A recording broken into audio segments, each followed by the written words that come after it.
পরের বিক্রিয়া আমরা চলে আসি গ্রিগনার্ড বিকারকের সাথে ফেনলের বিক্রিয়া। তো দেখে নিই বিক্রিয়াতে কি হয়। ফেনলের সাথে RMgX এর বিক্রিয়ায় তৈরি হয় RH এবং এখানে হয় OMgX, কারণ R ডেল্টা মাইনাস ছিল এবং MgX ডেল্টা প্লাস, H টাও ডেল্টা প্লাস, এটা ডেল্টা মাইনাস, তাহলে প্লাসের সাথে মাইনাস অর্থাৎ RH হবে এবং OMgX হবে, অর্থাৎ এখানে অ্যালকেন তৈরি হয়। এখানে যদি CH3 থাকে তাহলে CH3 আর H মিলে CH4 হবে, মিথেন তৈরি হবে। এরপরে আসি অ্যামোনিয়ার সাথে বিক্রিয়া। ফেনল অ্যামোনিয়ার সাথে বিক্রিয়া করে অনার্দ্র ZnCl2 এর উপস্থিতিতে। এখানে আসলে প্রতিস্থাপন বিক্রিয়া হয়, নিউক্লিওফিলিক প্রতিস্থাপন বিক্রিয়া, তাতে NH2 দ্বারা OH গ্রুপটি প্রতিস্থাপিত হয় এবং প্রতিস্থাপন বিক্রিয়ার ফলে তৈরি হয় NH2। নর্মালি প্রতিস্থাপন বিক্রিয়াগুলো একটু বেশি টেম্পারেচারের দরকার হয় এক্ষেত্রে, সেই জন্য 300 ডিগ্রি সেলসিয়াস টেম্পারেচার দরকার হয়। তাই ফেনল থেকে আমরা এখানে কি পাচ্ছি, আমরা পাচ্ছি অ্যানিলিন।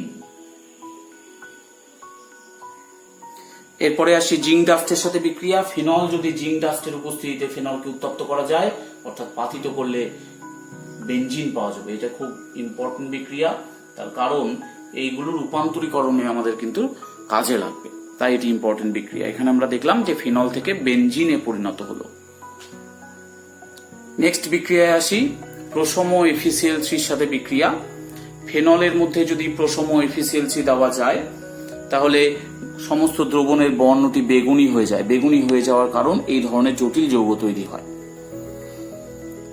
এই জটিল আয়ন তৈরি হওয়ার জন্য গোটা দ্রবণটি বেগুনি বর্ণের হয়ে যায়।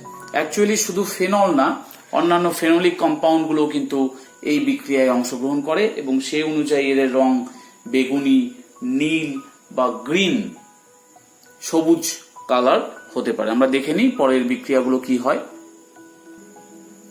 কুইনল প্রোসোম FeCl3 সাথে বিক্রিয়ায় প্যারাবেঞ্জোকুইনন উৎপন্ন করে, এটি কিন্তু গ্রিনিশ ইয়েলো কালারের হয়। ঠিক একইভাবে বিটা ন্যাপথল প্রোসোম FeCl3 দ্রবণের সাথে বিক্রিয়ায় বিটা ডাইন্যাপথল তৈরি করে, এটা গ্রিন কালারের হয়।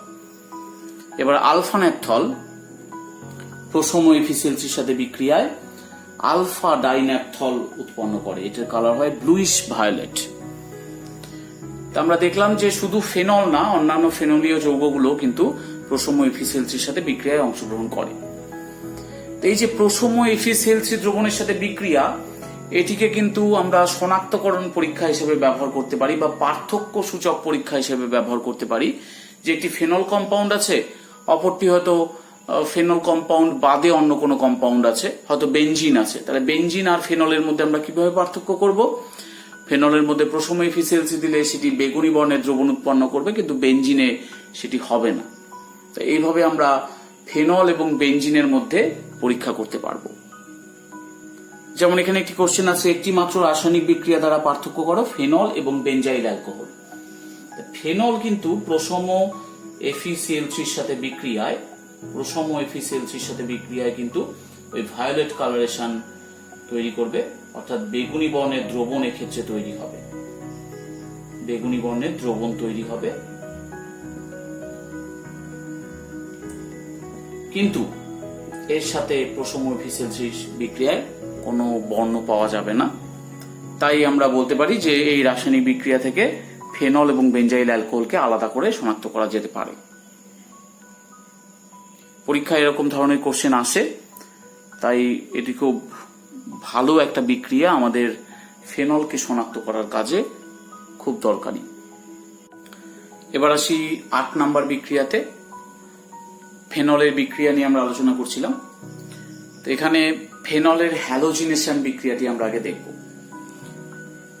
তো ফেনল যদি ব্রোমিন ওয়াটার বা ক্লোরিন ওয়াটার দ্রবণের সাথে বিক্রিয়া করে তাহলে 2,4,6 ট্রাইব্রোমোফেনল বা 2,4,6 ট্রাইক্লোরোফেনল উৎপন্ন হয়।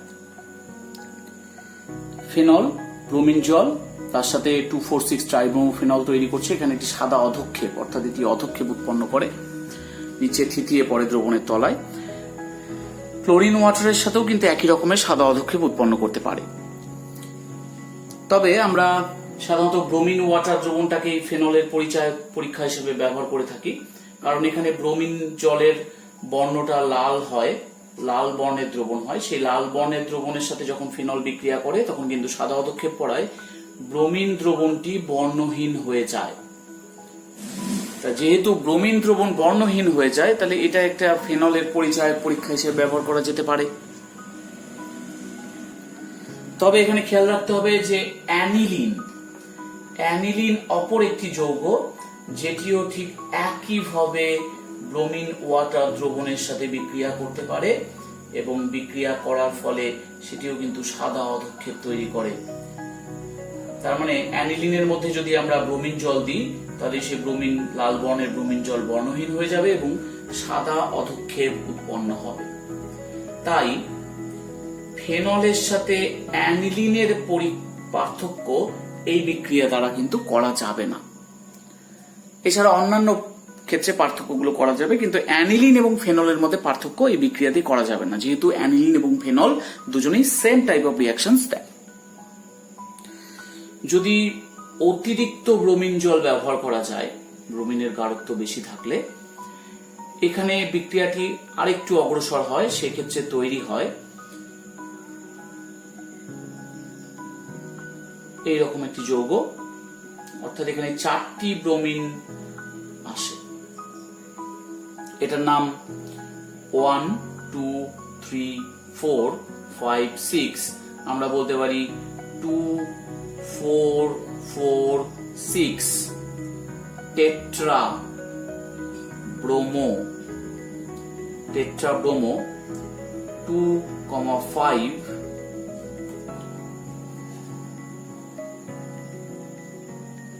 সাইক্লো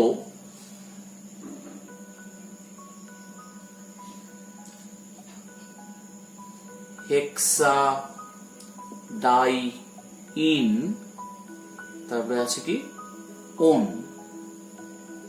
তাহলে 1 বা শুধু ওন লিখে দিই, তাহলে 2, 4, 4, 6 টেট্রাব্রোমো 2, 5 সাইক্লো হেক্সাডাইনোন এই যৌগটি তৈরি হয়। তবে এখানে যেন ব্রোমিন জলটি এক্সেস হয়, এক্সেস হলেই কিন্তু এমন রিঅ্যাকশন করবে। তাহলে আমরা এই বিক্রিয়াটির সাহায্যে আমরা কিন্তু ফেনল এবং বেঞ্জাইল অ্যালকোহলের মধ্যে খুব সুন্দরভাবে পার্থক্য করতে পারি। অর্থাৎ যেমন আমরা এর আগে দেখলাম প্রশম FeCl3 সাথে বিক্রিয়া আমরা দেখেছিলাম আগে, তা ঠিক একইভাবে আমরা যদি এখানটায় ব্রোমিন জল দিই, ব্রোমিন ওয়াটার যদি দিই, সেক্ষেত্রে ফেনলের সাথে বিক্রিয়ায় কিন্তু একটি সাদা অধক্ষেপ উৎপন্ন হবে এবং ব্রোমিনের লাল বর্ণের যে ব্রোমিন দ্রবণ সেটি বর্ণহীন হয়ে যাবে।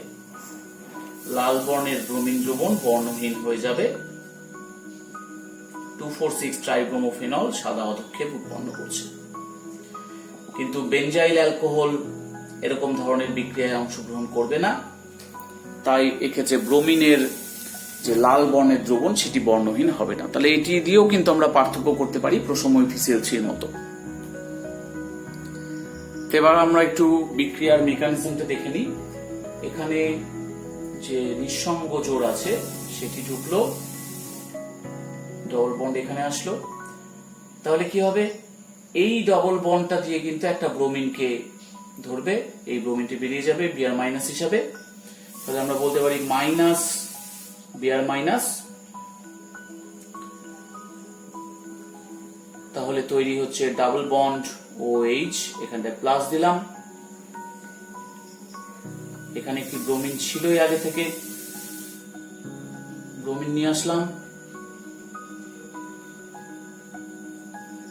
তাহলে এরকম টাইপ তৈরি হলো। আর ব্রোমিন, এই ব্রোমিন গুলো আগে থেকেই ছিল। এবার এখান থেকে H+ বেরিয়ে যাবে, -H+, তাহলে আমাদের যে রিকোয়ার্ড প্রোডাক্ট সেটা কিন্তু তৈরি হয়ে যাচ্ছে এক্সেস ব্রোমিন জলের সাথে বিক্রিয়া।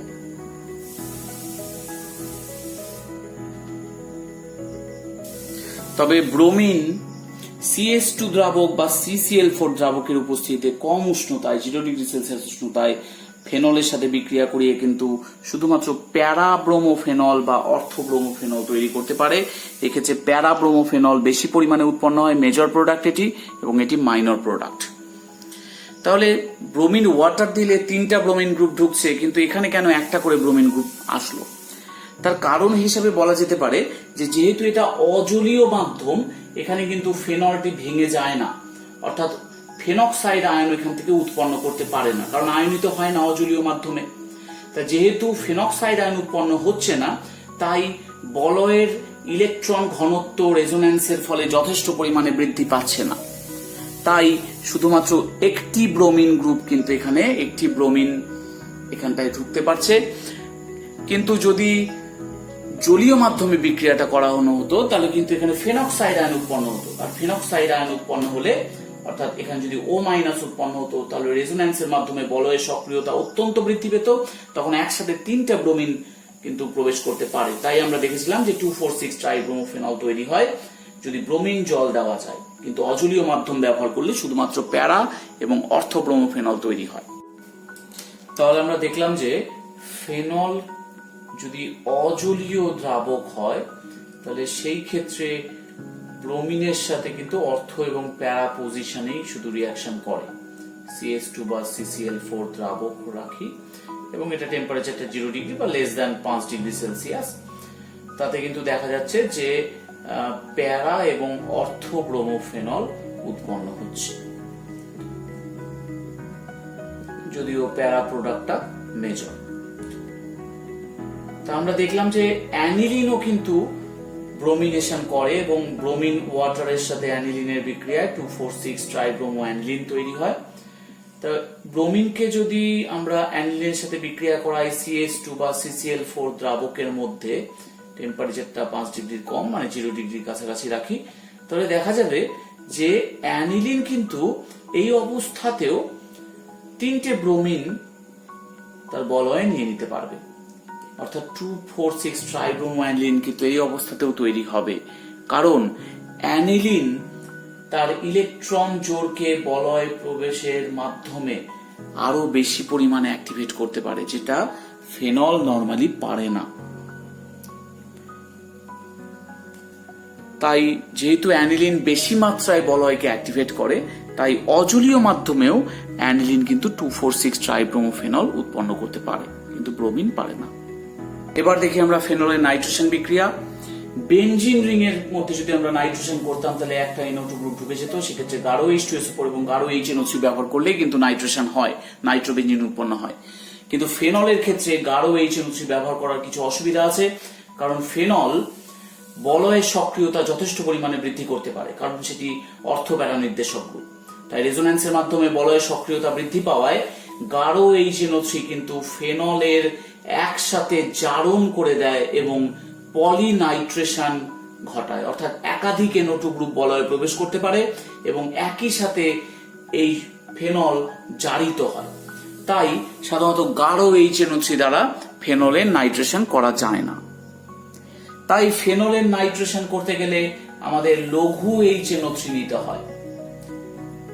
লঘু HNO3 দিলে পরে ফেনলের প্যারা পজিশনে এবং অর্থ পজিশনে NO2 গ্রুপ প্রবেশ করে, যেহেতু OH গ্রুপটি অর্থ প্যারা নির্দেশক,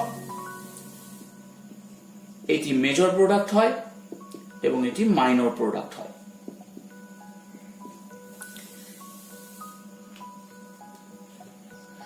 তবে এই বিক্রিয়াতে প্যারানাইট্রোফেনল মেজর প্রোডাক্ট হিসেবে তৈরি হলেও এর পরিমাণটা কিন্তু খুব কম হয়, অর্থাৎ উৎপাদন মাত্রা কম হয়।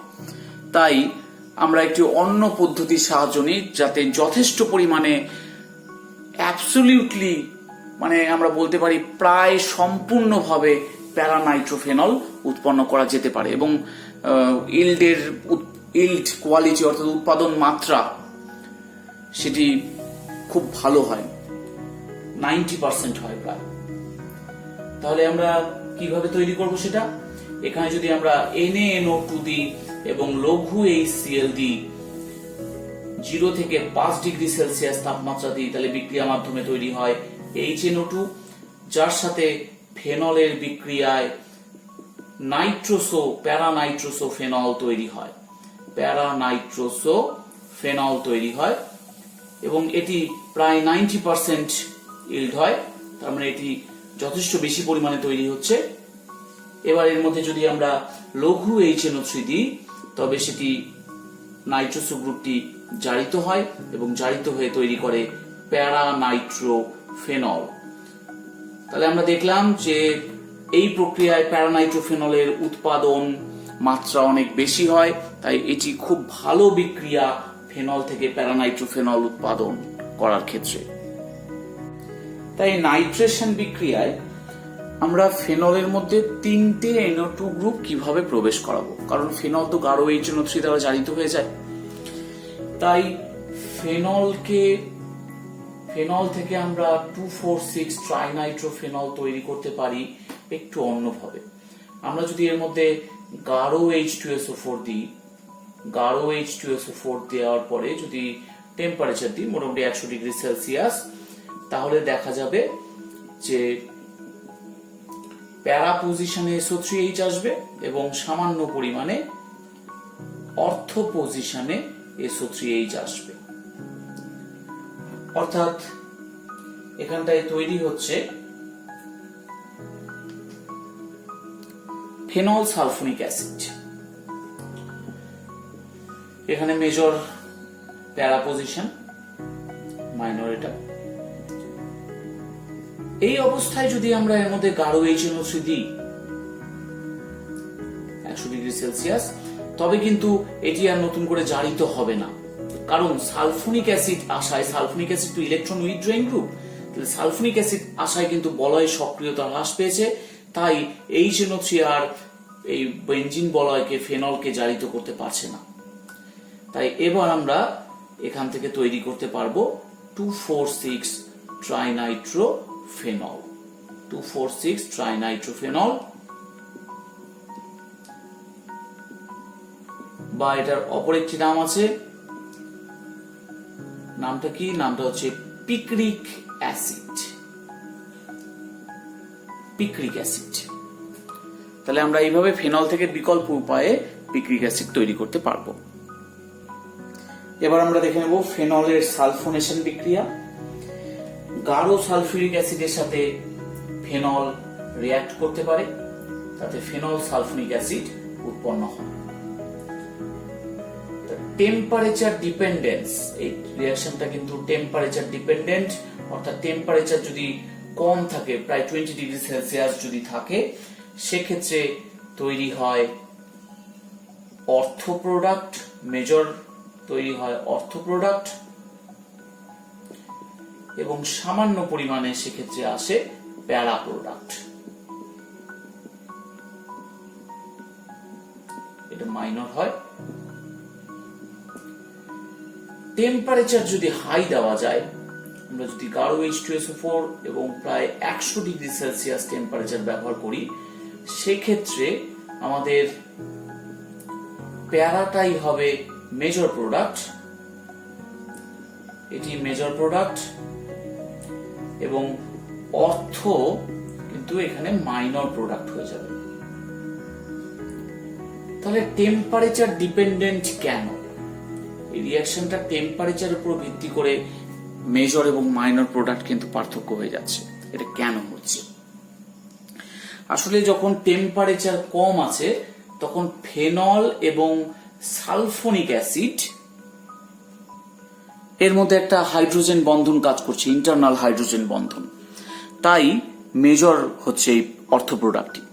কিন্তু যখন টেম্পারেচার বেশি, তখন এদের মধ্যে কিন্তু আর হাইড্রোজেন বন্ধন কাজ করছে না, অর্থাৎ সেক্ষেত্রে হাইড্রোজেন বন্ধন কাজ না করায়, কারণ কম টেম্পারেচারে হাইড্রোজেন বন্ধন অপারেট করতে পারে, বেশি টেম্পারেচারে হাইড্রোজেন বন্ধন তৈরি হতে পারে না। তার ফলে বেশি টেম্পারেচারে কি হচ্ছে, সেখানে অর্থ পজিশনে যদি OH গ্রুপ এবং SO3H গ্রুপ থাকে, তাহলে তাদের মধ্যে একটা স্টেরিক বিকর্ষণ হবে, যেহেতু তাদের মধ্যে হাইড্রোজেন বন্ডিং কাজ করবে না, তাই সেই জন্য তারা পরস্পর থেকে দূরে থাকতে চাইবে হাই টেম্পারেচারে। তাই সেক্ষেত্রে প্যারা প্রোডাক্টটাই কিন্তু মেজর হবে। এই জন্য এই ডিফারেন্স আসছে টেম্পারেচারের উপর ভিত্তি করে। কম টেম্পারেচারে অর্থ প্রোডাক্ট এবং বেশি টেম্পারেচারে প্যারা প্রোডাক্ট আমরা পাচ্ছি। এবং যদি আমাদের অর্থ প্রোডাক্টটাকে হিট করা যায় তাহলে দেখা যাবে যে সেটিও হাই টেম্পারেচারে কিন্তু প্যারা প্রোডাক্টে কনভার্ট হয়ে গেছে। তাহলে এই গেল আমাদের সালফোরেনশিয়াল রিয়াকশন। এবার আমরা দেখব কাপলিং রিয়াকশন। ফেনলের মধ্যে NaOH দিলে পরে সেটি সোডিয়াম ফেনক্সাইড উৎপন্ন করবে, ONA। এই সোডিয়াম ফেনক্সাইডের মধ্যে যদি আমরা বেনজিন ডায়াজোনিয়াম ক্লোরাইড বা বেনজিন ডায়াজোনিয়াম হাইড্রোজেন সালফেট দিই তাহলে তৈরি হবে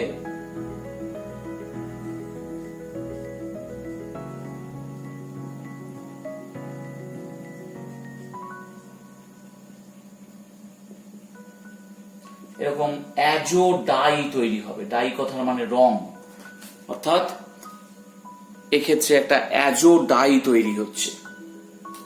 এই বিক্রিয়াটাকেই বলা হচ্ছে কাপলিং রিয়াকশন। এখানে টেম্পারেচারের একটা কিন্তু ব্যাপার আছে। টেম্পারেচার দিতে হবে 0 থেকে 5 ডিগ্রি সেলসিয়াস। টেম্পারেচার মেনটেন হলে অ্যাজো ডাই তৈরি হবে কম টেম্পারেচারে, এবং এটির কালার হয় অরেঞ্জ, রেডিশ অরেঞ্জ টাইপের কালার হয়। তো এখানে প্যারা পজিশনে, ফেনলের প্যারা পজিশনে কিন্তু N ডাবল বন্ড N যুক্ত হলো, অর্থাৎ এইটি বেনজিন ডায়াজোনিয়াম লবণটি সেটি কিন্তু প্যারা পজিশনে যুক্ত হলো ফেনলের। এবার যদি কোনো কারণে ফেনলের প্যারা পজিশন ব্লকড থাকে, আমরা যদি ব্লক করে দিই CH3 দ্বারা, সেক্ষেত্রে ডায়াজোনিয়াম লবণটি কোথায় যুক্ত হবে ফেনলের সাথে? সেক্ষেত্রে কিন্তু যেহেতু অর্থ পজিশন ফাঁকা আছে তাই ওকে অর্থ পজিশনে আসতে হবে এবং প্রোডাক্টটা এরকম হবে।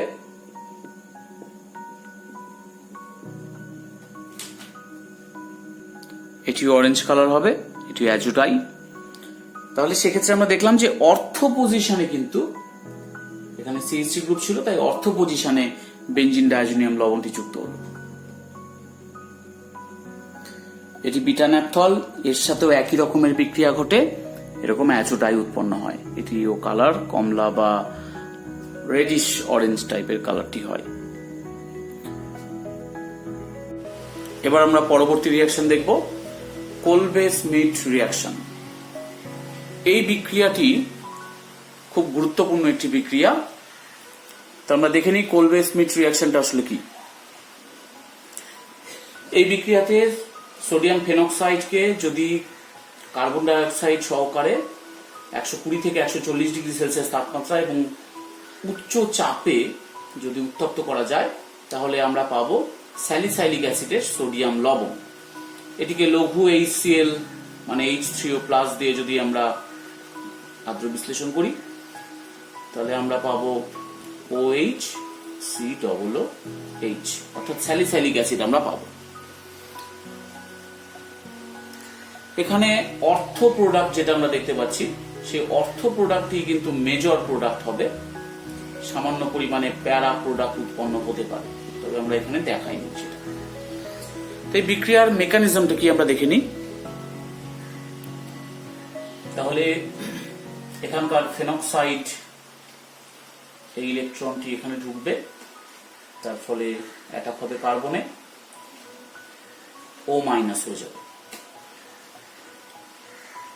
তাহলে আমরা যেটা পাচ্ছি প্রোডাক্টটি সেটি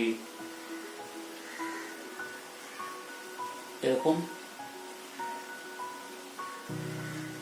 এবং Na+ কিন্তু থেকে যাচ্ছে।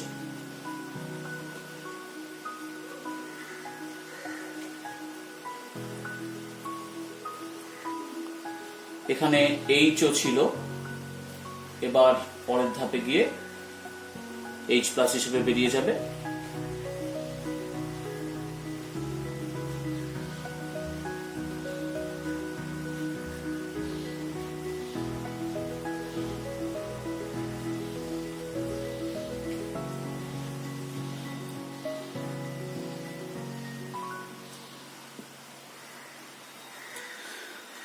মেকানিজমটা এরকম। তাহলে এখানে অর্থ প্রোডাক্ট কেন হলো, কেন অর্থতে অ্যাটাক করলো? প্যারা পজিশনও তো হতে পারতো। এখানে অর্থ প্রোডাক্টটা মেজর হওয়ার কারণ কিন্তু এই যে সোডিয়াম Na+, তার সাথে কিন্তু কোঅর্ডিনেশন করে আছে এদিককার অক্সিজেন এবং এখানকার O-। এই কোঅর্ডিনেশন থাকার জন্য এই অর্থ প্রোডাক্টটাই মেজর হয়। তাহলে আমরা এটা পাচ্ছি, এর মধ্যে যদি H3O+ দিই সেখান থেকে আমরা পেয়ে যাব স্যালিসাইলিক অ্যাসিড। তাই অর্থ প্রোডাক্ট এখানটায় মেজর প্রোডাক্ট হয়। আমরা যদি এই ক্ষেত্রে সোডিয়াম ফেনেটের জায়গায় যদি পটাশিয়াম ফেনেট নিতাম, তবে কিন্তু পটাশিয়ামের আকার K+ এর আকার বড় হওয়ার জন্য এরকম কোঅর্ডিনেশন ব্যাপারটা সম্ভব হতো না, কারণ সেখানে একটা স্থানের অভাব ঘটতো। পটাশিয়াম ফেনেট ব্যবহার করলে এবং টেম্পারেচারটা যদি হাই দেওয়া হয় প্রায় 230 ডিগ্রি সেলসিয়াস, তবে কিন্তু স্থানের একটা অভাব ঘটবে, কারণ K+ এর আকার বড়। K+ এর আকার বড় হওয়ার জন্য এখানে অর্থ পজিশনে যেরকম একটা কোঅর্ডিনেশন হচ্ছিল Na+ এর সাথে অক্সিজেন গুলোর, সেরকম কোঅর্ডিনেশন হবে না। তাই স্থানের অভাবের কারণে সেক্ষেত্রে প্যারা পজিশনটি মেজর প্রোডাক্ট হয়ে যাবে। তাহলে আমরা দেখলাম যে পটাশিয়াম ব্যবহার করলে, মানে পটাশিয়াম ফেনেট ব্যবহার করলে প্যারা প্রোডাক্টটি মেজর হয়, অর্থাৎ প্যারা হাইড্রক্সি বেঞ্জোইক অ্যাসিড সেক্ষেত্রে পাওয়া যাবে।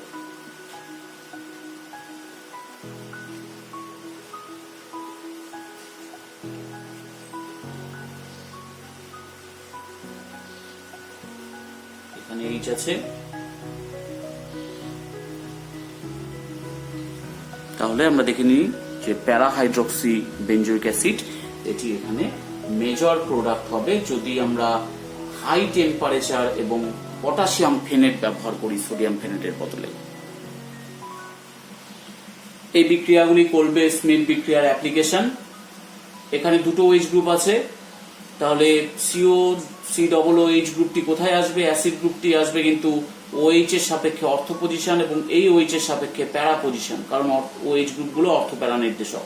তাহলে COOH গ্রুপ এখানে আসবে, যেখানে এই OH টির সাপেক্ষে অর্থ এবং এই OH এর সাপেক্ষে প্যারা পজিশনে হবে।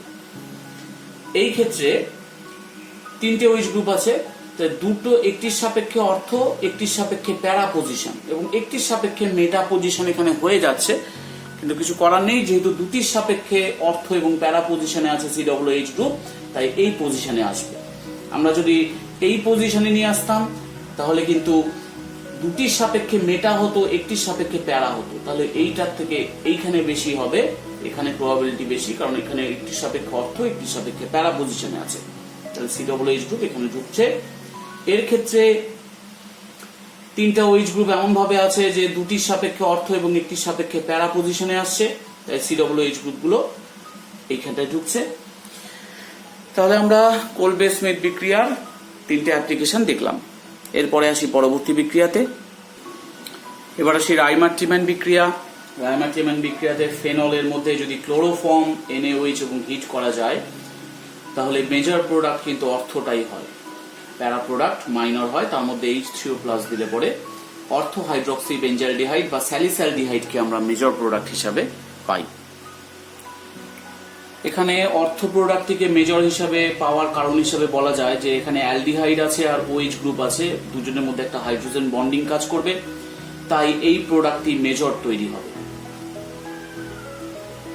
প্যারা প্রোডাক্টের ক্ষেত্রে এরকম হাইড্রোজেন বন্ডিং সম্ভব না, ইন্টারনাল হাইড্রোজেন বন্ডিং সম্ভব না হওয়ার জন্য প্যারা প্রোডাক্টটি মাইনর প্রোডাক্ট হবে।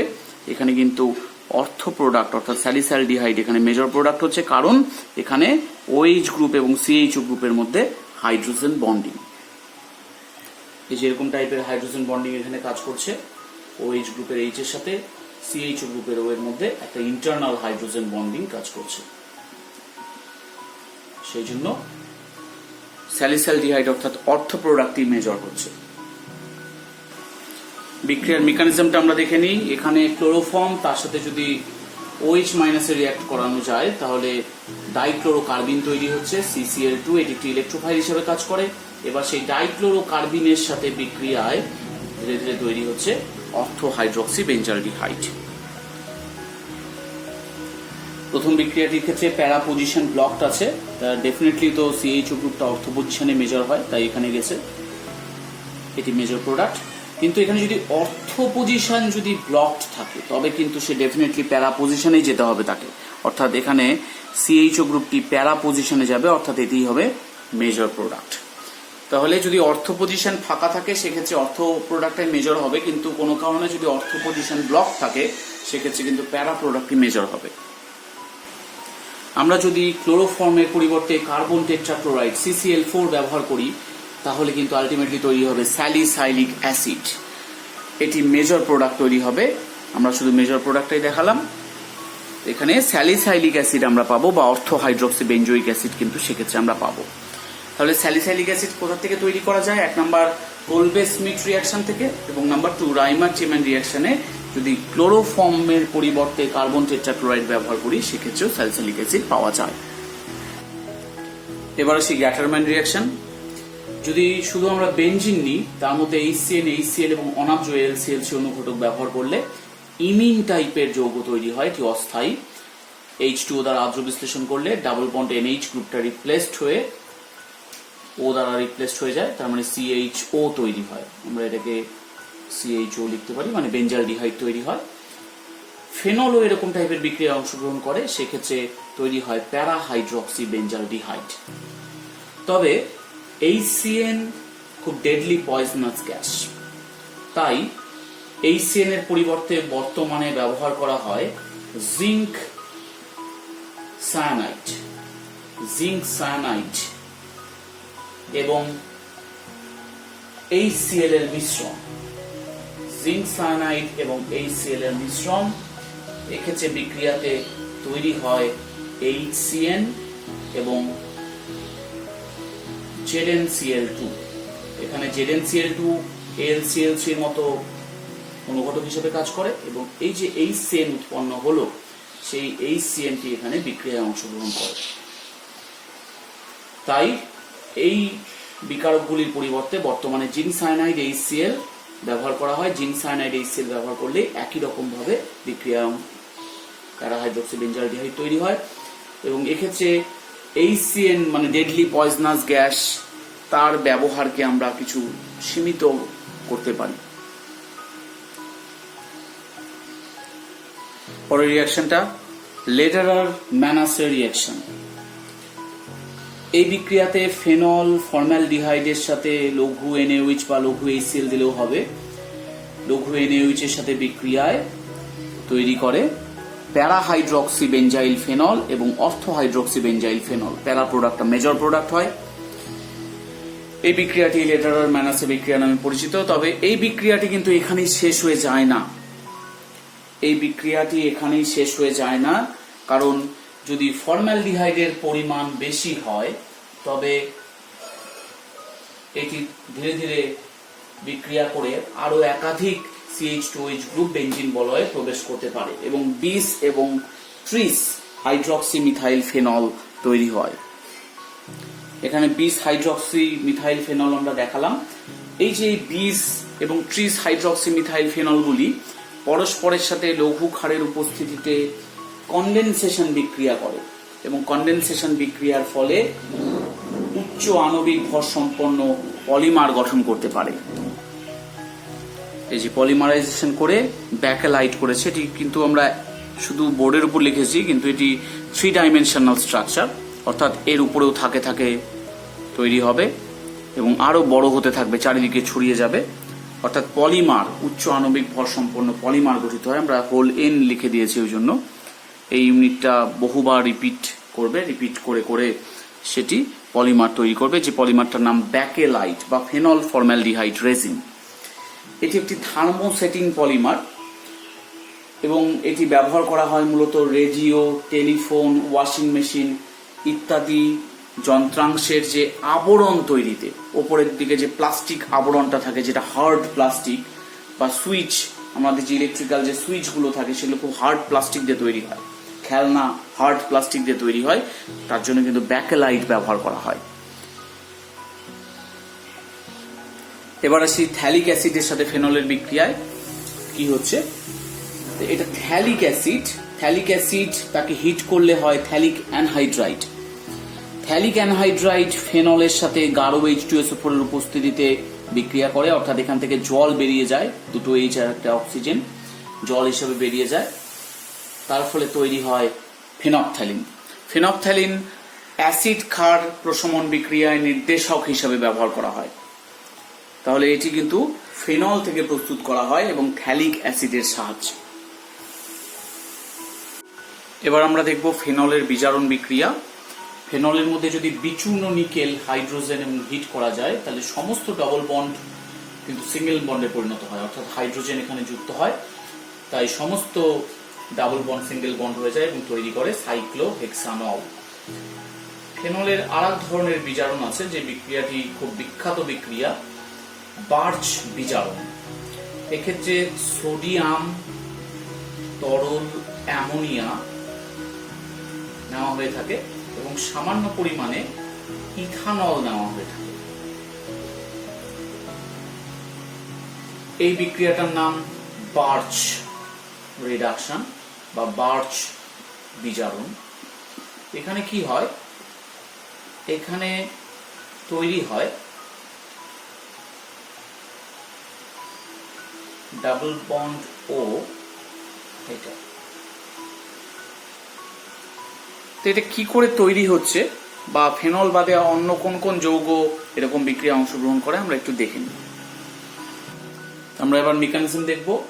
যদি সোডিয়াম তরল অ্যামোনিয়া দিই, তাহলে এখানে একটা ইলেকট্রন এখানটায় থাকবে। আমি একদিকে তীর চিহ্ন দিয়েছি, কিন্তু তীরের দুই দিকে মুখ দিইনি, আমরা একটা মুখ দেখালাম, অর্থাৎ একটা ইলেকট্রন এখানে উঠে আসবে।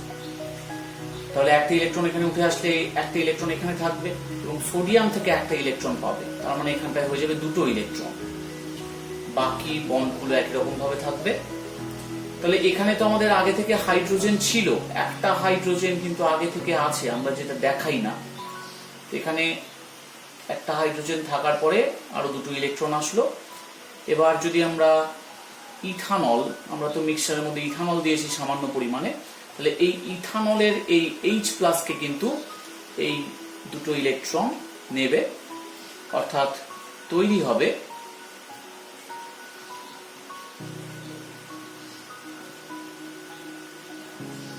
এটি। এটি রেজোন্যান্স করতে পারে। একটা ইলেকট্রন এখানে গেল, একটা দিকে মুখ দেখাবো আমরা, তাহলে এখানে আবার দুটো ইলেকট্রন হওয়ার জন্য দ্বিবন্ধন হচ্ছে এবং এখানে একটা সিঙ্গেল ইলেকট্রন পড়ে থাকবে।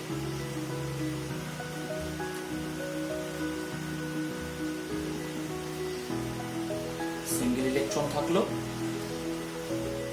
এখানে আবার আমরা সোডিয়াম এবং তরল অ্যামোনিয়া দেব, তাহলে আবার একটা ইলেকট্রন এখানে আসতে পারবে, তাহলে তৈরি হবে এটা।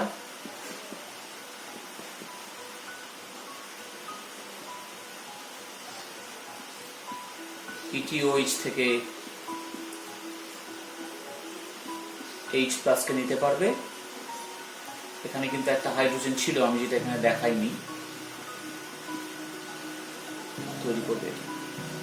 অর্থাৎ আমরা বলতে পারি যে বেনজিন থেকে বেনজিনের যদি বার্চ বিজারণ করা যায়, তাহলে আলটিমেটলি প্রোডাক্ট তৈরি হবে এটা। এখন প্রশ্ন হচ্ছে, বেনজিনের সাথে যদি অন্য কোনো গ্রুপ থাকে, তাহলে সেক্ষেত্রে বার্চ বিজারণ কোন দিকে হবে? তা আমাদের এইগুলোকে কি বলে, এই দুটো, এইটার সাপেক্ষে এখানে যদি একটা গ্রুপ Z থাকে, তার সাপেক্ষে এই দুটোকে বলা হয় অর্থ, এই দুটোকে বলা হয় মেটা এবং এইটিকে বলা হয় প্যারা। এবং Z এর সাপেক্ষে ঠিক Z এর যে কার্বনে যুক্ত, সেই কার্বনটাকে কি বলা হয়? সেই কার্বনটাকে একটা পজিশনটাকে বলা হয় ইপসো, অর্থাৎ ইপসো অর্থ মেটা প্যারা।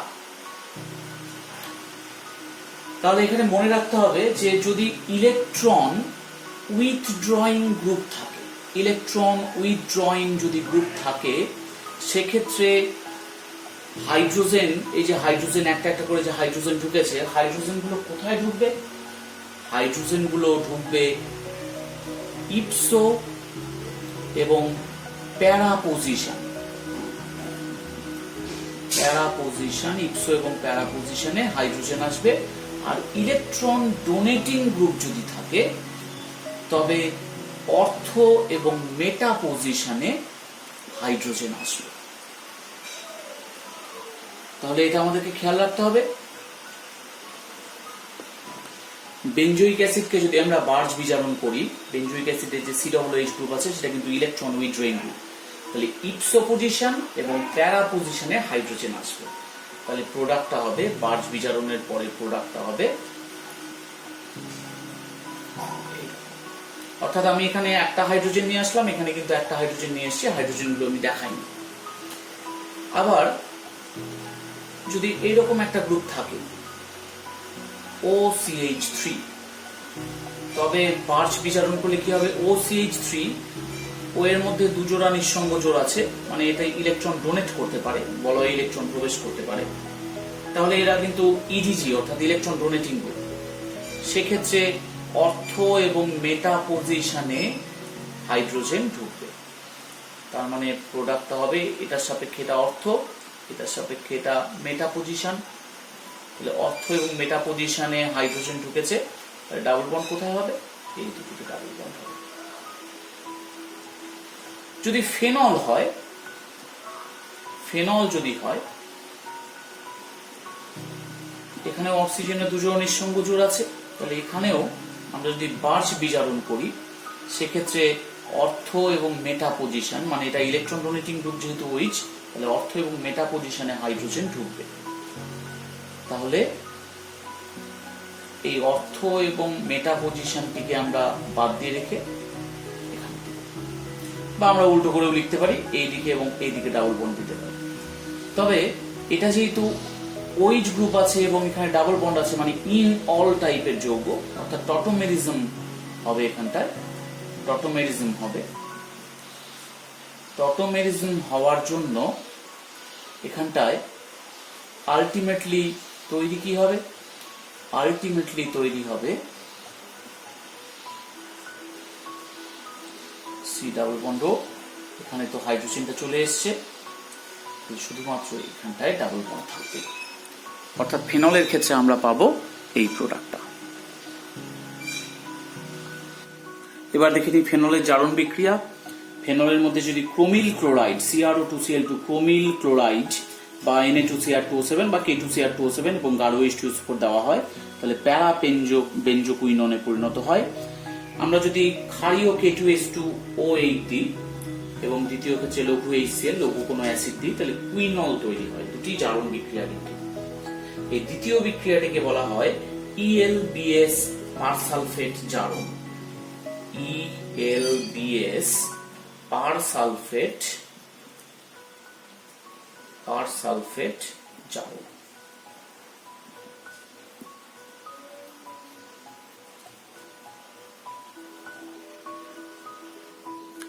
ফেনলকে বায়ুতে দীর্ঘদিন ফেলে রাখলে ফেনল বায়ুর অক্সিজেনের উপস্থিতিতে জারিত হয়ে প্যারাবেঞ্জোকুইননে পরিণত হয়। তার কিছু অংশ আর কি, ফেনলের কিছু অংশ জারিত হয়ে প্যারাবেঞ্জোকুইনন তৈরি করে। এই প্যারাবেঞ্জোকুইনন অবশিষ্ট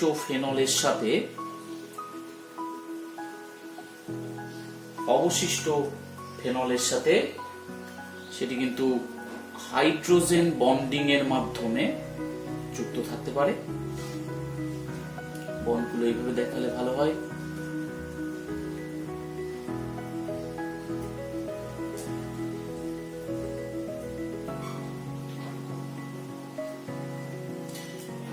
এই রকম যৌগ তৈরি হলে তাকে আমরা ফেনোকুইনন বলি। ফেনোকুইনন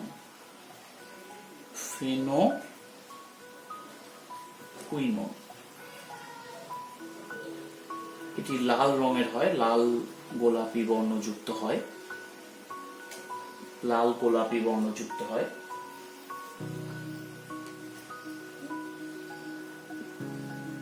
তাই ফেনলকে যদি দীর্ঘদিন খোলা বায়ুতে ফেলে রাখা যায়, ফেনল বর্ণহীন ফেনল কিন্তু ধীরে ধীরে লাল গোলাপি বর্ণযুক্ত দ্রবণ তৈরি করে।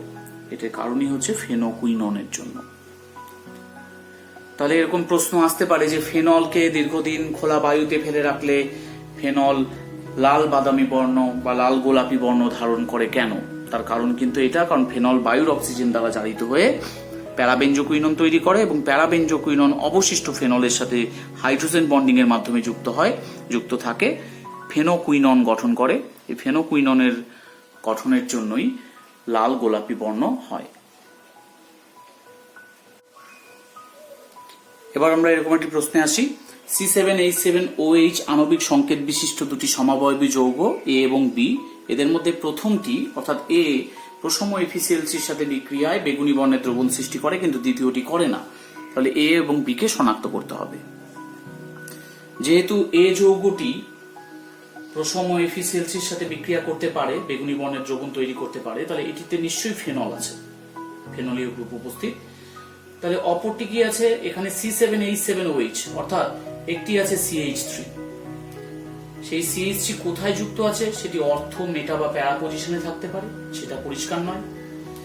তাহলে আমরা এইভাবে লিখতে পারি যে এই যৌগটি এটা, যেটি প্রশম এফিসিএলসির সাথে বিক্রিয়া করে কিন্তু বেগুনি বর্ণের দ্রবণ তৈরি করে।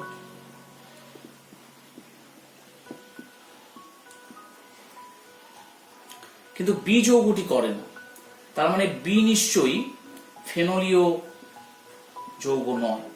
তাহলে বি কি হতে পারে? বি হবে CH2OH, অর্থাৎ বেঞ্জাইল অ্যালকোহল, যেটি এরকম কোনো বেগুনি বর্ণের দ্রবণ সৃষ্টি করতে পারে না। তাহলে এই যৌগটা আমরা কি দেখলাম? এই যৌগটা কিন্তু এরকম, অর্থাৎ সেটি অর্থোক্রেসল, মেটাক্রেসল বা প্যারাক্রেসল, তিনটি এক্ষেত্রে হতে পারে, বা তোমরা যদি এইভাবে রেখে দাও তাও হবে। তাহলে আমরা এরকম লিখতে পারি, অর্থোক্রেসল এটিও হতে পারে, মেটাক্রেসল এটিও হতে পারে, এবং প্যারাক্রেসল এটিও হতে পারে। তাহলে এই যৌগটি এটা, বি যৌগটি বেঞ্জাইল অ্যালকোহল। এরকম প্রশ্ন কিন্তু পরীক্ষায় আসে, সেই জন্য বিক্রিয়াগুলো ভালো করে দেখো, তাহলে তোমরা নিজে থেকে অনেক কিছু বুঝতে পারবে, অনেক কিছু অ্যাপ্লাই করতে পারবে। ঠিক আছে, আজকের পড়া এটুকুই। আজকের পর্ব এখানেই শেষ। নেক্সট পর্বে আমরা পরবর্তী বিক্রিয়াগুলো নিয়ে আলোচনা করব। ততক্ষণের জন্য ধন্যবাদ।